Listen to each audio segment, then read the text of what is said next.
Welcome to CONEXEC, a global leadership platform for construction executives. Today we have Scott Nill, and Scott, you're with I have trouble pronouncing it. Is Guild? Guild Construction, that's Guild right. Construction. So rather than me introducing you, can you kind of tell me, number one, about yourself, like where you grew up, how you got into what you're doing now, that thing, and then secondly, can you just tell us the history of your company? Sure, yeah. Well, thank you, Scott. I appreciate you hosting me today. It's a great honor. And, being a new company, I wasn't really thinking that I would be asked to speak on a podcast, and I'm really not familiar with today's social media outlets, so I know that this is a modern forum that I need to get involved in, so I appreciate it. My name is Scott Nill, President and CEO of Guild Construction. It's established just this year. I'm not unfamiliar with construction. I've been in construction for over 20 years, and I'm not unfamiliar with being in ownership of a company. I was in ownership of another company a few years ago, and unfortunately, the company didn't make it. But just the last year, I was thinking, wow, if you're in construction and you're not busy, you're either lazy or you're no good. And I'm neither. Like right now, I think Columbus has about $4 billion worth of work, and I was just like, wow, that's a staggering amount of work. And why I was successful at my prior company, even though the company wasn't successful, I was successful in my position as a vice president of building services, which is a fancy title for basically service work and doing small renovations and things like that. Mm-hmm. So my division was very successful, and again, as the company did not make it, my division was very profitable and very efficient. So I took that strategy and that knowledge, and it took me a minute to develop my company and make sure I got everything done legally and correct, and established through a lawyer and set up as an S corporation. And the name Guild Construction Co. is the proper company name. Guild Construction was recommended to me by a good friend of mine, Mark Shy. Been friends with him for a super long time, and he was also a prior business owner, and been in the business for years. And I was just kicking around ideas, and he's like, "Hey, I've had this idea, and Guild Construction." And I'm like a writers guild or an actors guild? And he's like, "Yeah." And I go, "Isn't it like, it's not like a union, but it's like a group of people who come together, mm-hmm. and to like help each other?" And he's like, "Yeah." And I go, "Man, I love it." So I really resonated with the word guild, and even on my business card and on my website, I mean, guild is very, very pronounced and very out in the front. So it's an organization of persons with related interest, goals, etc., especially one formed for the mutual aid or protection. So and my guild philosophy is that it doesn't pertain just to me and my company and my employees. It pertains to me and my clients and my community, because when I do anything, I do it for the mutual aid or protection. Of course, I want to make money. Mm-hmm. I want to make a fair profit. But I also want the client to feel like they got a good deal, and I also want them to get a great product. So this guild, the word guild just really resonates with me, and I really try to carry it through everything I do, and every day. So, we're a small company, again, just established this year, and I have 8 employees. We're service-based, which means that my guys have a really wide range of skills and knowledges of electrical and carpentry and plumbing and HVAC and painting and flooring and drywall. Pretty much they can do anything, these guys can. Now, of course, we don't touch anything that needs a license or requires a license, electrical, plumbing, mechanical. But we can dabble on a lot of things.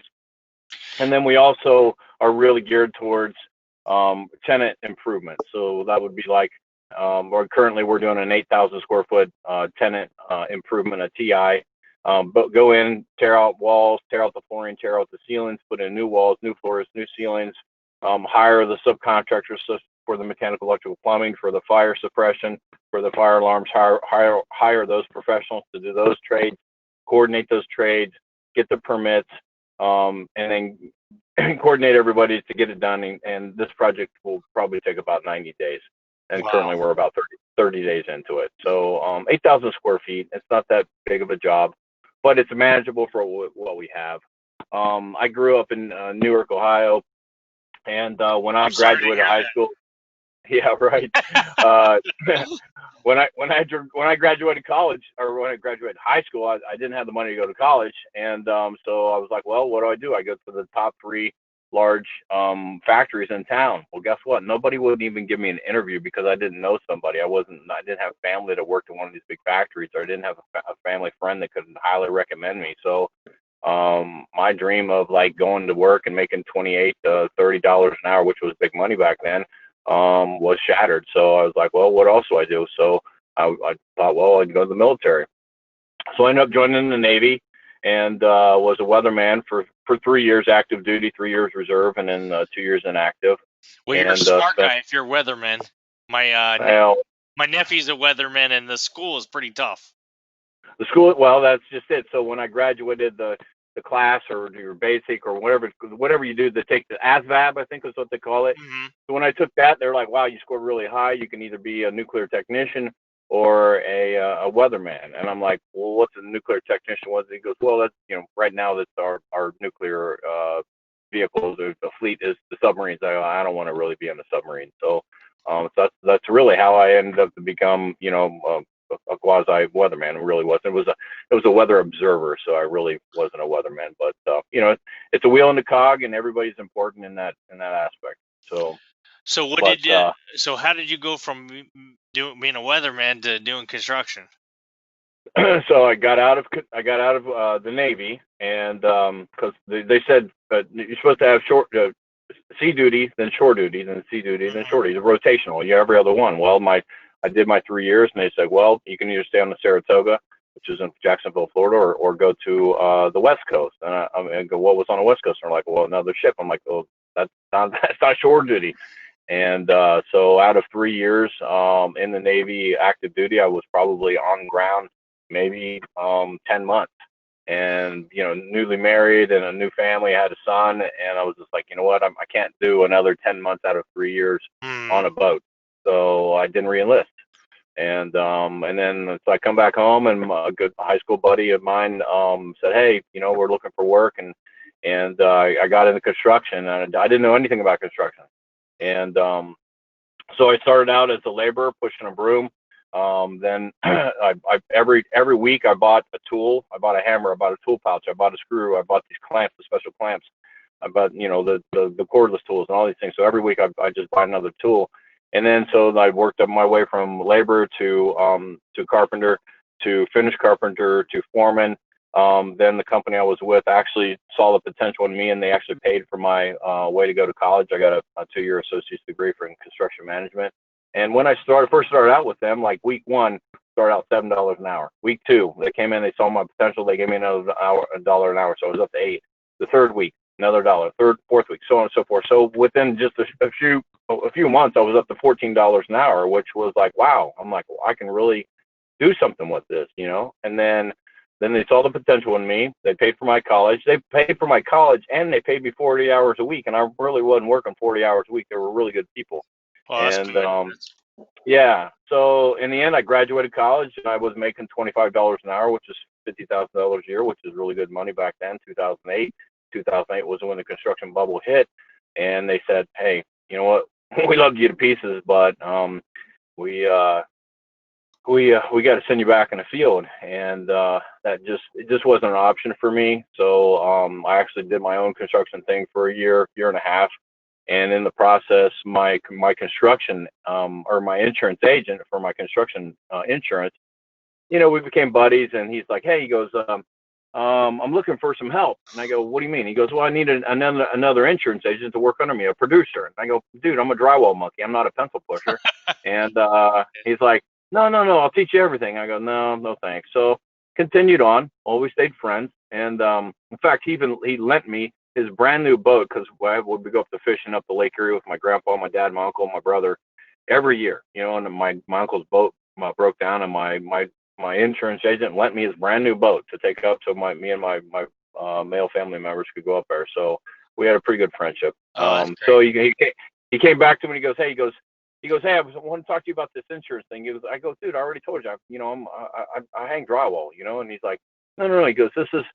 You'll be your own deal. He goes, they only add on a few agents per year, and it's a really tight territory, blah blah blah. And I checked it out. So I was like, yeah. So it was American Family Insurance, and I'm not plugging them, but that's who it was. And so I did that for 7 years. Unfortunately, after 7 years, they had multiple years of double-digit rates increases, and all of my clients, 66% of my clients left me. So I had $1 million book of business, but at the end of the 7th year, I didn't have that and couldn't sustain it anymore. So that actually pushed me back out of insurance and pushed me back into construction, because that's what I knew. It's like if I tell anybody, hey, if you can learn a skill, you can work anywhere in the world. Absolutely. Even if it's just one or two skills, you can work anywhere in the world. So you don't have to know the language. You can go to Italy, you can go to Peru, you can go to China, you can go to wherever. And if you can swing a hammer, you can build things. You can go anywhere in the world and work and earn a living. So I reverted back to what I knew, and also part of what I picked up in in my process of building my insurance agent. And unfortunately, I didn't make it, but I learned the skill of relationship building, and so I was really good at building relationships, establishing the relationship, keeping the relationship, and that was one thing that the insurance agency did help me learn, is just how to establish, reaching out to people on their birthdays, reaching out on their anniversaries, taking notes when you talk to them, and then remembering that little Bobby scraped his knee or whatever.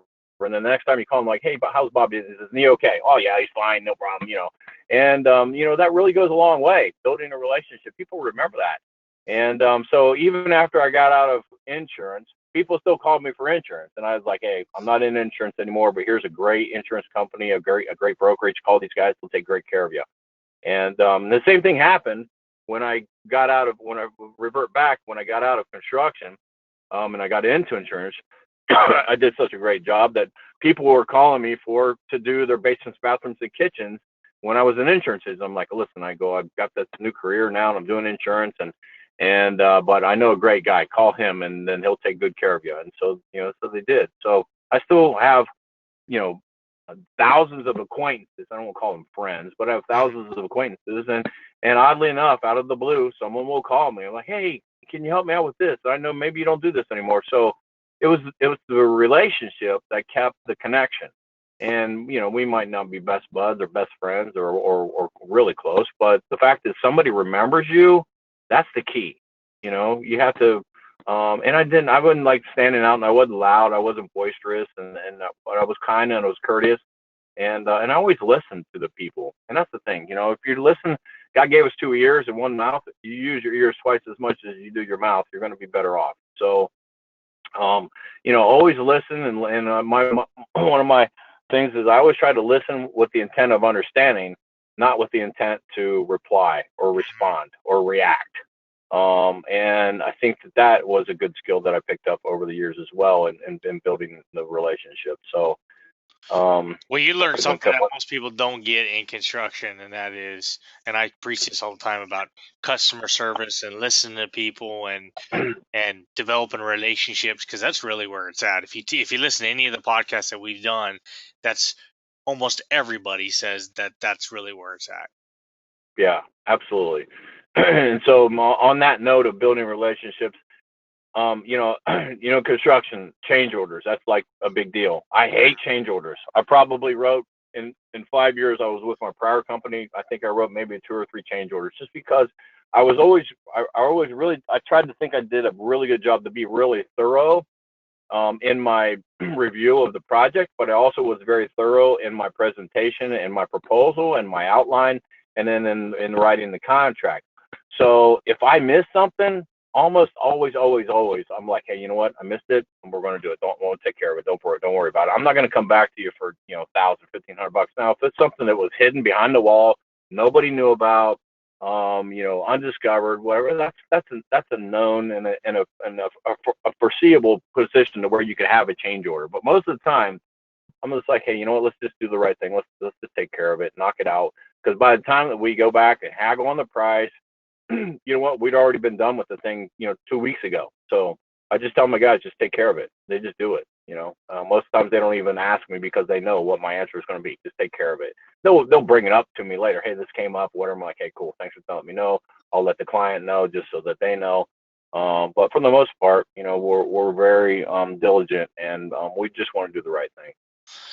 What's you had talked about, number one, your history is interesting because I you know I you kind of gone all over the place and you've done a lot of different things. Yeah, It seems like construction's yeah, always been in your back pocket, and yeah. um, le- what sector are you guys in, or do you guys have a sector that you kind of try to stay with, construction sector? Yeah, no, we absolutely have a sector, and we try to stick with it as much as possible, and that's the commercial construction market in Columbus and Central Ohio. I mean, we'll branch out, 80, 90, 100 miles, maybe 110, but pretty much we stay within arm's reach of where our core is, because our guys aren't travelers. Our guys have families. Our guys and families expect them home at 3:30, 4 o'clock, 5 o'clock at the latest for dinner, and they want to be home on the weekends with their families, and Hmm. so that's when we are family based and family values. And my guys are autonomous. They do their own thing, but so our core work is commercial construction, renovations, and service work. I have three guys with three. Each of them has a one ton service body truck. So the service body has all those boxes and all that stuff on it. Hmm. And in each of the boxes is, miscellaneous drywall fittings, miscellaneous electrical fittings, miscellaneous plumbing fittings, and miscellaneous, door parts, and all of these things that we can respond. Somebody says, "Hey, I got this." Boom, I'll send Tommy out. Boom, I'll send Coop out. Boom, I'll send Barney out. And sometimes, it'll take two or three guys. Sometimes it'll take one guy. Sometimes it'll take 2 hours. Sometimes it'll take a week. And so a service call could be anything from fixing a door closer that doesn't close anymore, running out, and it's $110 part, and we'll run out, and we'll send them a bill for $250 or whatever it is. And then sometimes it's like going out and fixing a major leak or a major repair, and it's $15,000 or $20,000 service call. And we're very upfront with our clients with what our rates are, and I'm always willing to show all the documentation. I do a full manpower report, backup, and I'll do the full material list with receipts if needed, if wanted. I have nothing to hide, and so service space, go out and respond to service calls, and then some weeks we'll have anywhere from 3 to 7 service calls, sometimes 10, sometimes one, sometimes zero. So our anchor jobs, which is our tenant improvement projects, our larger projects, that's where the guys go almost on a daily basis. And then as needed, I pull the guys off to complete the service work. And then when they're done with the service job, 1 or 2 days or 1 or 2 hours, they go back to the anchor job and jump right back in where they were. And you would think that there's be inefficiencies, but because our guys have worked together for so long, and because the work is just comes second nature to them, I mean, we're really efficient. When we get there, we blow it out. We work hard, and so it actually has become pretty efficient.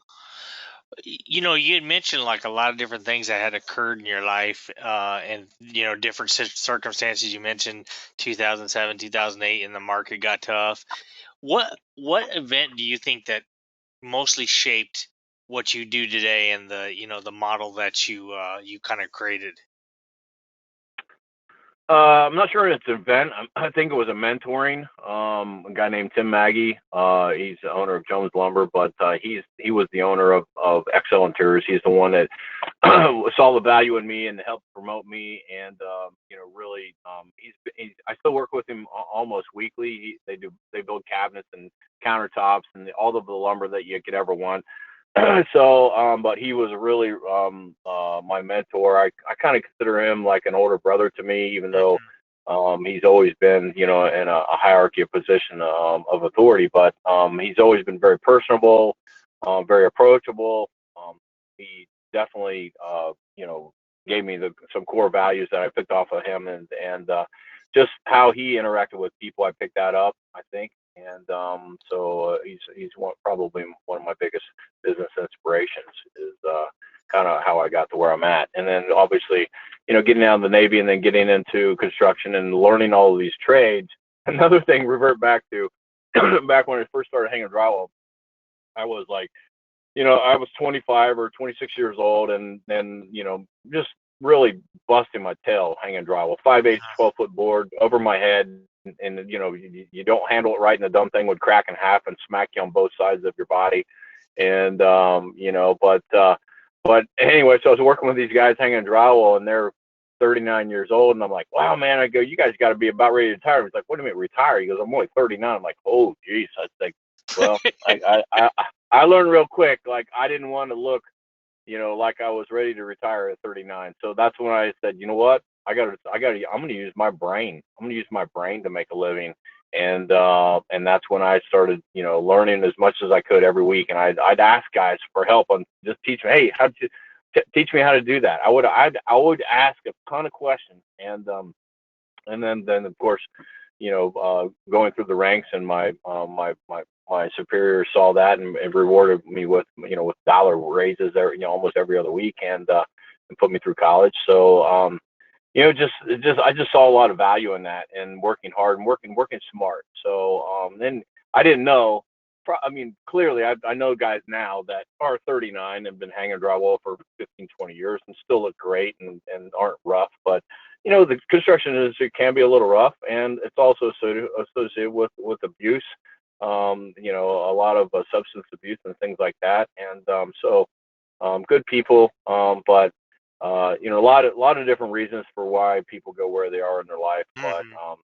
and you can be a drywall hanger at 55 or 60 years old and still be in good health and good taking care of yourself. But to me, when I was that young, I didn't see it, because I was kind of reckless and immature. So, but I was at Weren't least we all? smart enough to recognize.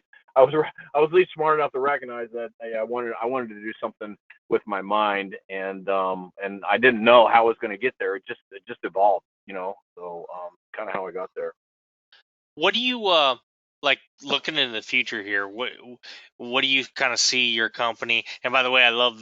At first, I thought guild was referring to like a last name of the owner, or something Oh, like that. And then when you said that, I started thinking, because I think of the only guild I really know is like the Actors Guild, you know. yeah, right, And yeah. so, but I really like the name. So like the future. What are your thoughts? What do you plan to do? What are you going to continue to do? What are you going to Yeah, change?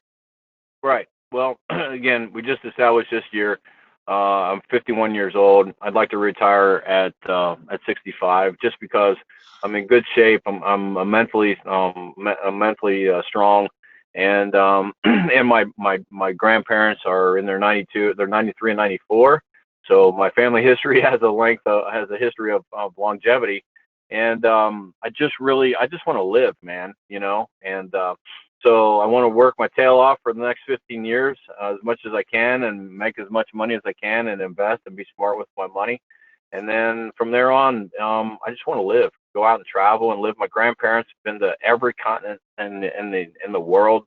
I don't think they've been to every country in the world, but man, they just travel their butts off, Hmm. and they're like sharp as tacks. I mean, they're like ninjas. They're like super super smart. So I mean, they're smarter than I am. I mean, I'm like, I'll never be that smart. I'm like, how'd you guys get that smart? So, but I love talking to them, and so my plan is, obviously now 14 years. Um, I got I want to grow. Right now, with before the COVID, we were really on track. We were really doing well. We would probably do 1.5, maybe 1.7 million. We're probably going to hit 1 million in gross sales this year now, due to COVID. But Hmm. I really think that we can scale. I want to scale because I was with a company, the company I mentioned before. They were 25 to 50 million dollar company. It's just too big because I see all the working parts, and to get to that level, I mean, you're going to have to hire 5, 6, 7 project managers, 120, $130,000 a piece.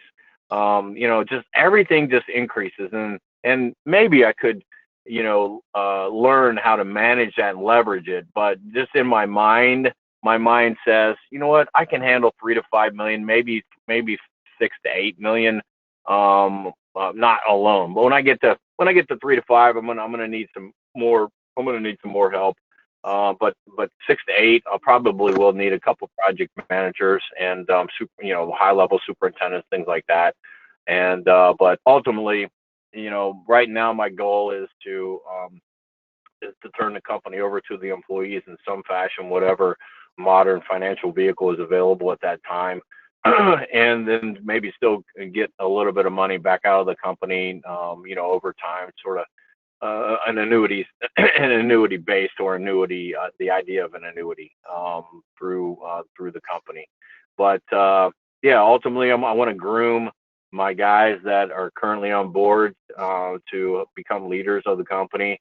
With that being said, we don't have enough guys, so we're going to need to constantly always look for really really solid guys that are mentally future thinking, and not just thinking, hey, I just need to make $1,000 a week or whatever. I want guys that really want to grow and share my mentality for growth. So and that process takes a while to find those kinds of people, forward-thinking people, men. I love men and women. I love every nationality, everything, because I mean everybody brings so much to the table, and so I really think that by expanding my employee base with good guys and good men and women, if that's how whoever it works out to be, that that we can get there, that are forward thinking. And but they also need to they have to be client conscious, they have to be good communicators, and they have to be skilled.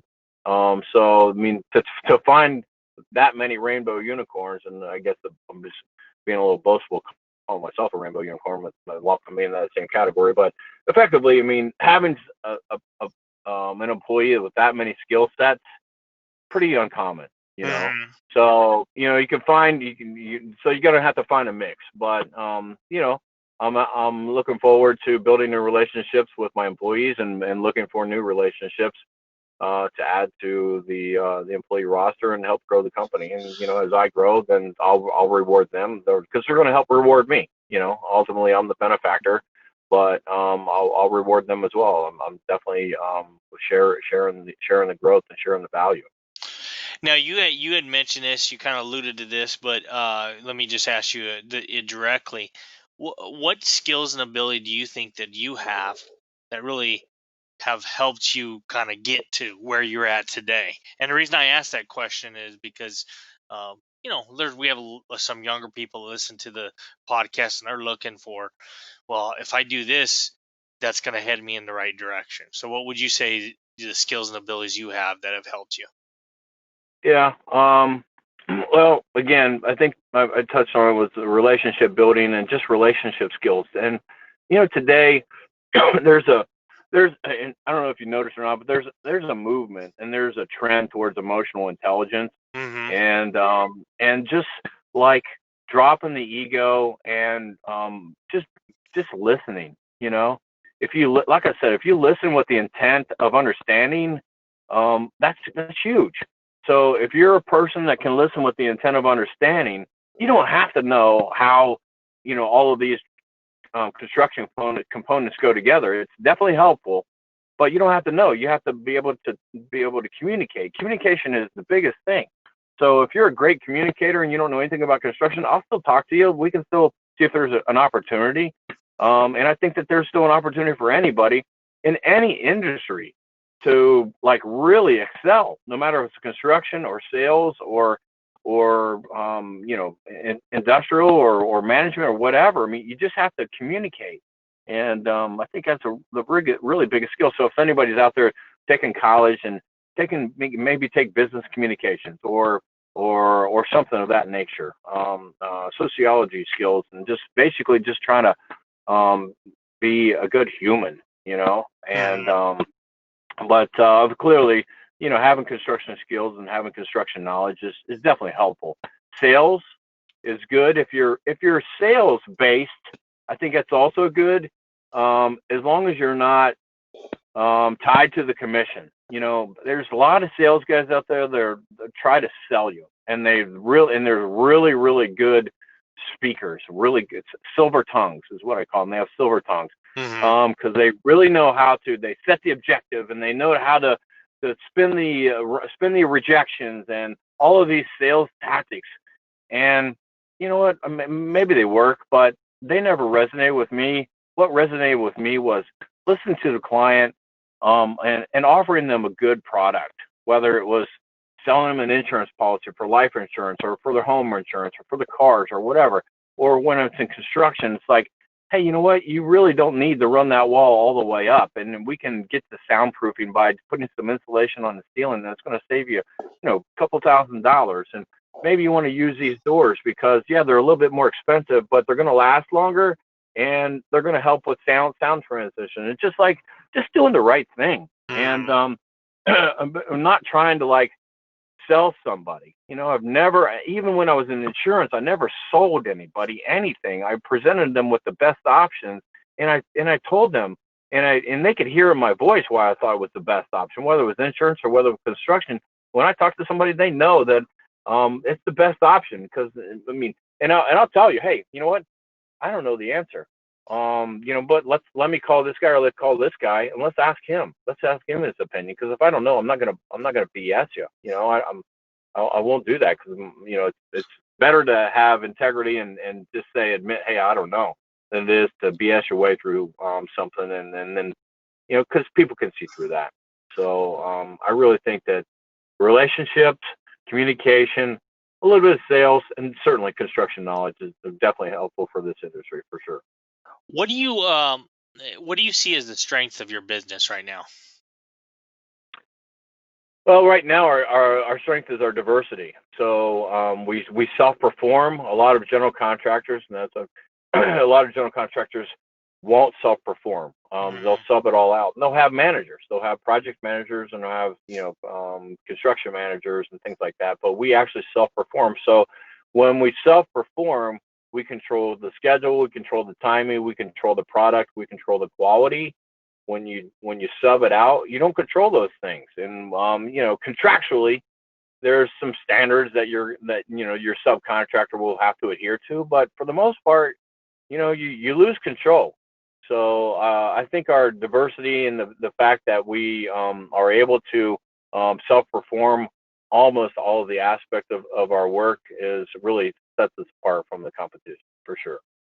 So if you look back at your life and you think on your success and failures, what would what kind of stands out in your mind? And a lot of people don't like the word or hear the word failures, but I think that there's a lot that can be gained from accepting the fact that you know you learn as long as you learn from your failure. But what successes and failures come to mind that have helped you in your career? Well, I've come to a realization that almost everything, um, even if it doesn't go your way, it's an opportunity to learn. And the only time there's a true failure is if you give up. And so the boom in '08, and that would be like, hey, I failed at this. Well, no, I didn't fail. I mean, an economic situation that happened, and I turned it around for the better. And then with the insurance thing, with the double digit rates 3 years in a row, and drove all my clients away. My clients called me and they're like, man, I love you, but Jesus, we can't. I can't stay with you. I mean, State Farm or Allstate or whoever. I mean, they're like $150 cheaper, and that means the difference between. That's a big deal to me and my family. I'm like, I get it. So and that a lot of people would see that as it's not a failure. I mean, this is a position that keeps pushing me. So I never see anything as a failure. I always look at them as the learning opportunities. Of course, at the moment, I get frustrated. I'll get down on myself or whatever, but pick myself up, pull my boots up and stand proud and straighten my back out and just got to get back after it, man. So, but some of the bigger successes is just I keep harping on this. It's the relationships. The people in my life that I've established relationships have really been, encouraging and giving me advice and giving me leads for business, giving me leads for opportunities, and So it's really about what the people that you have in your life. I mean, that's I give all the credit to to the people in my life, my friends and my family, and all of my acquaintances. There's some acquaintances that are closer than others, but it's really the relationships that I've built that have got me there. So if you had to go and tell your 18-year-old self something, give them a piece of advice, whether that may be professional, personal, or both, what would that be? I'd say 18. I'd say you know, be humble. Don't. I know you think you know a lot, and you think your brute strength, and your and your ability to just keep going after things is going to get you where you need to be. But you need to be humble. You need to ask a lot of questions. You need to learn as much as you can. You need to be thoughtful and about your future as far as, hey, you know what, I need to expand my learning. I need to become a diverse skill set. I have to develop a diverse skill set, because if you only learn one skill set, if you only learn how to flip pizzas, well, you're never going to be able to build a pizza, and then deliver the pizza, and then manage the store, and then eventually own the store, and then own a chain of stores. So same thing with construction. I mean, you really have to diversify your knowledge and your skill set, and you have to be humble about it.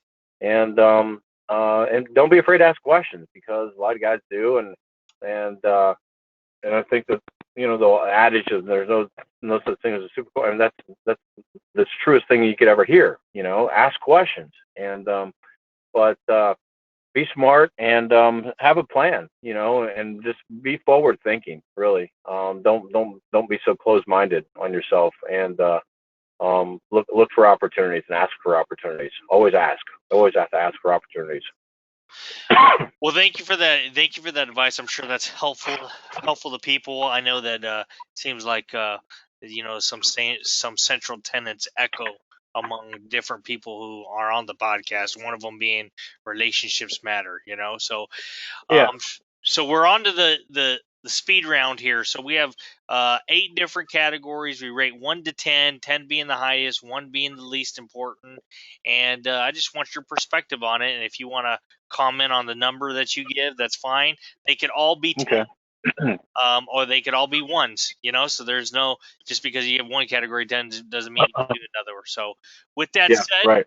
the first one is, how important do you think scheduling is on a 1 to 10 basis? 9, 8, 9. I mean, that's because my industry and my work isn't schedule based, really. We're based around making sure we get in on the client's schedule to conform to whatever, to get in and get out. But there's a lot of big companies out there, Big Blue and Big Red and all those companies. But schedule is hugely important to them.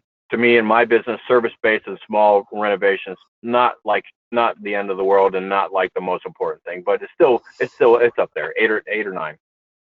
Estimating. Estimating is an 11. You have to hit it home. You have to be very thorough.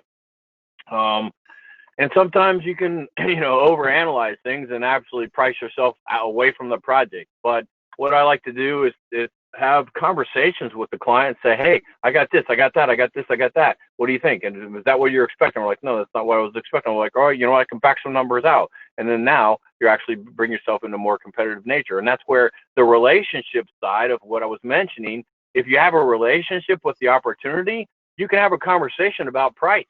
If it's you and 10 other contractors, and it's a public bid, there's a very rare time that you can have a conversation about price. Mm-hmm. So having the relationship is hugely important. But estimating, I mean, you have to hit it. That's an 11. You have to hit it every time. Contract. Now I have 2 things here. I have contracts, the actual paper contract, and the second thing is actually execution of that contract administration. So what would you rate those?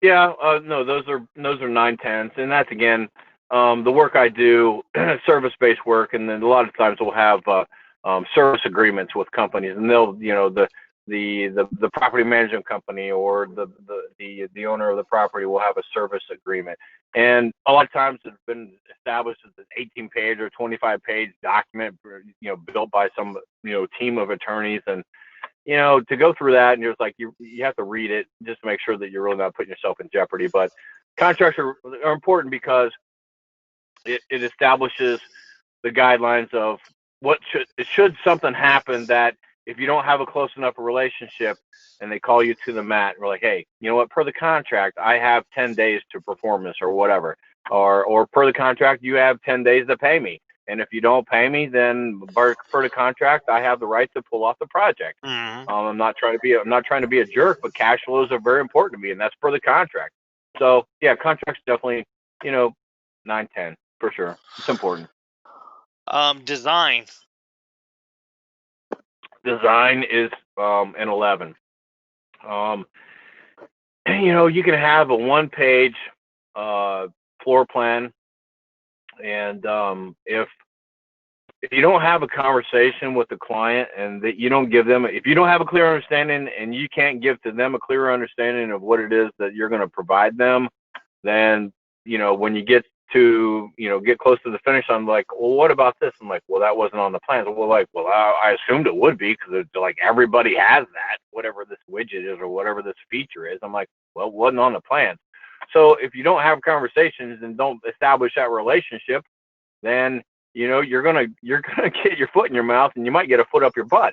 So and if you have a full set of architectural plans, you need to read every page. You need to read every detail. You need to read every coded note to make sure that, number one, there's so many architects out there, and everybody's busy, and they'll take this set of plans and they'll reuse them and just change the name and change the storefront and change this or change that, and they won't change some of the coded notes. Well, then you might get to the process of building the project. You go through permitting, and then the inspector says, well, where's this? It's on the coded note 7. I'm like, well, doesn't even apply to this. I'm like, well, it's on the coded note. So it's, plans and design is huge. That's definitely an 11, 100%. Accounting. Accounting is a 17. I mean, you have to be on top of accounting, man. I'm serious, because the cash flow is like critical. And so whether it's a small service-based project and it's a $500 invoice or a $1,500 invoice, as soon as we get that job done, boom, we got to hit the invoice. We got to get it out. Because cash flows is critically important. If it's a larger project and you're billing monthly, you got to do your AIA 702, 703s, and you got to like substantiate your percentages. So you're 80% complete on drywall, you're 70% complete on ceilings, and all these things. And they go in and they see the ceilings aren't even started, and you're billing for 70% of it. You're gonna get called to the mat, man. So you have to be really, really critical. And have good communication with your controller, with your accounting department, with who's ever is doing your monthly billing, and because cash is king. You have to have cash operate. So it's probably one of the most important, for sure. What about selling work? Selling work is a continual process, and everybody in the company is a salesman. So that's why you have to hire good guys that are out there representing you and doing a great job, and good communicators. And if you're only selling part of the time, you're selling, and then you go out and do the project, and then there's the ebb and flow, the low tide, the high tide. It's the roller coaster, up and down. If you're not constantly selling, then you're always going to have these slow periods and these downswings. And so it's important that that I'm always selling, and it's always important that my guys are always, they don't know that they're selling, but really they are. They're out there. They're the face of the company. And hey, talk to the owner. If the owner says this, then communicate back to me right away, and let's make sure that we either, if it's not something that we included, and it's a legitimate change order, then we're respectful to the owner about it, and get back to him right away. So sales is pretty important. That's a 9-10. Last but not least, leadership. Yeah, that's an 11 also. I'd put that below accounting. But leadership is definitely an 11. You have to have the right guys in the right place, and they have to be good communicators, and they have to have that relationship based understanding. And from the top down, and you got to, everybody has to feel like they're respected, and everybody does need to be respected. I mean, not to feel like it, they need to be respected. Mm-hmm. And by having good leadership from the top down, and making sure that everybody knows that they're important, and that they have a critical role in the process. I think that's huge. So having good leadership in place is very critical for sure. Well, before I let you have the last word, like I do all my guests, I just want to say thank you. It's good to make a new friend, and kind of go out. Good. Even though you're from Ohio, which means you're an Ohio State fan, we can still be friends. So, Well, that's just it. If you're from Ohio, you have to be an Ohio State fan for sure. So, but did you ever yeah, did you ever hear the the story behind how Michigan and Ohio State became such a rivalry? Did you ever hear that? no, I Oh, it's haven't. just hilarious. In the 50s, there was the Ohio State coach, and I don't remember who it is, but it was in the 50s. And Woody Hayes and what's his face up north? I can't remember his name. Woody and, Hayes and and Schumbacher or I don't know Schumbacher. if it was Michigan. I always tell it as if Michigan beat Ohio because that's what I want, but Right. Yeah. but there one of the teams, either Ohio or Michigan, blew out the other team, and at the one of the very last touchdowns, instead of kicking a 2-point conversion, or instead of kicking an extra point, he ran a 2-point conversion, and they asked him, Right. "You're way ahead. Why did you do it?" And he said, "Well, there was no option to go for 3." Right. I Okay. love it. You know, I've heard that. That's pretty awesome. Shoot. So Well, you yeah. have the last Yeah. word. Yeah. Well, I really appreciate the opportunity, and it's good to talk about yourself, but because sometimes, not in a boastful way, but hearing myself talk, and it's actually reiterating my own energy and my own enthusiasm, and basically it's just good to kind of come back to my core values, and so I appreciate that. Basically, you're helping me become present and realize the very moment that I'm in right now. And the very moment I'm in right now is a great opportunity. So I'm really grateful for that. So thank you so much. Well, thank you again, Scott, and join us next week for another podcast for ConEx.